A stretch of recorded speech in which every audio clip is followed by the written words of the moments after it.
Չորեքշաբթի երեկոյան է հարցաքննվել Հովհանավանքի հոգևոր հովիվ Տեր Արամը, Նարագածոտնի թեմի հոգևորականների գործով ցուցմունք է տվել։ Ոչ միայն օրենքով չի կարելի ստել,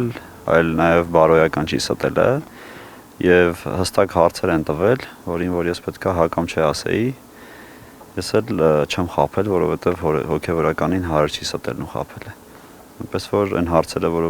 տրվել է, ես ինչ որ իմացել եմ, դրանց շատ ուղիղ պատասխան եմ տվել։ Չի հստակեցնում, թե ինչ հարցեր են տվել քննիչները, բայց Արագածոտնի թեմի առաջնորդի հասցեին իր հնչեցրած մեղադրանքները վերահաստատում է։ Մկրտիչ Սրբազանից հրահանգ է ստացել մասնակցել ընդդիմության ցույցերին։ 4 տարի առաջ սուսփուս գնացել է միտինգի, հիմա ասում է հարկադրված։ Գնացել են, կանգնել ենք այնտեղ։ Ընդամենը կանգնել եք։ Դե կամ փողոցները փակելուց իրենց հետ ենք եղել։ Գերագույն հոգևոր խորհրդի անդամներից Գևորգ Դանիելյանը անցած ամիս պարզաբանել է, որ ցույցերին քահանաները մասնակցում են հնարավոր բախումները եւ զանգվածային անկարգությունները կանխելու նպատակով։ Եթե պրակտիկան կա եւ պրակտիկան ընդունված է, որ պետք է հոգևորականը լինի ցույցերի տեղում, ուրեմն որևէ մեկը խնդիր չունի։ Խնդիր չունեն նաեւ կալանավորված հոգևորականները, եթե անմեղ են, ասում է քահանան, որ հավատ է ընծայում հայկական արդարադատությանը։ Ես մի բան գիտեմ, որ որևէ մեկին չեն կարող ձերբակալել մի բանի համար, որ ինքը չի արել, եւ եթե լավ բան է, էլի չեն կարող ձերբակալել, եթե օրենքի խախտում չկա, էլի չեն կարող ձերբակալել։ Ես չեմ լսել, որ մի հոգևորականի պսակադրություն կամ մկրտություն անելու համար ձերբակալեն։ Հիմա եթե կա այնպիսի տվյալներ,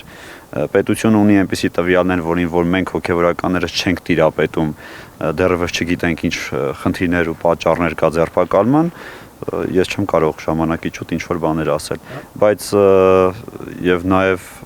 մտածում եմ, որ եթե որևէ բան չկա, շուտով Սրբազանը ազատության մեջ կլինի։ Վստահեցնում է, որ գործի մանրամասներին ծանոթ չէ, չի կարող հիմա խոսել Մկրտիչ Սրբազանին եւ Գալեգին քահանայի մեղավորության կամ անմեղության մասին։ Մշտապես Սրբազանի հետ չեմ եղել եւ չգիտեմ ինչով է զբաղվում առհասարակ ծառայությունից հետո միգուցե այլ հարցեր կա ու հիմա մենք ժամանակի շուտ ինչ-որ փորձում ենք խնդիրներ տեսնել ու լուծել միտեղ մի սենյակում, որ այդ սենյակը առհասարակ գոյություն չունի։ Իրեն կարգալույծ անելու հավատացյալների պահանջին այսպես է արձագանքում Տեր Արամը։ Գոյություն ունի համացանց առհասարակ, որ որևէ մեկ մարդու նույն համացանցի միջոցով կարող ես բարձրացնել, դարձնել սուրբ մեկը եւ նույն համացանցի միջոցով այդ մարդուն կարող ես պախարակել։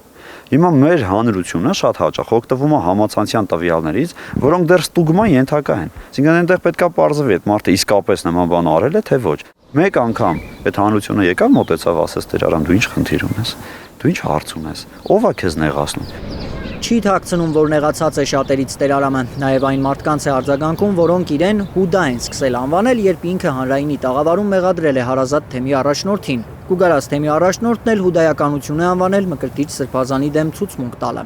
Եթե ինձ անվանում է Հուդա, ուրեմն ես էլ հարց ունեմ Սրբազանին։ Ով է իր համար Քրիստոսը այս ամենի մեջ։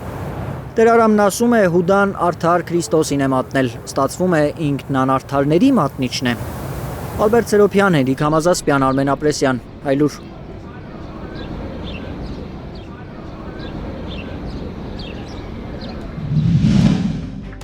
Հայաստանում եւ աշխարհում տեղի ունեցող իրադարձությունների մասին առաջինը իմանալու համար բաժանորդագրվեք մեր ալիքին, սեղմեք զանգակը, որ բաց չթողնեք ամենակարևորը, ամենահրատապն ու հետաքրքիրը։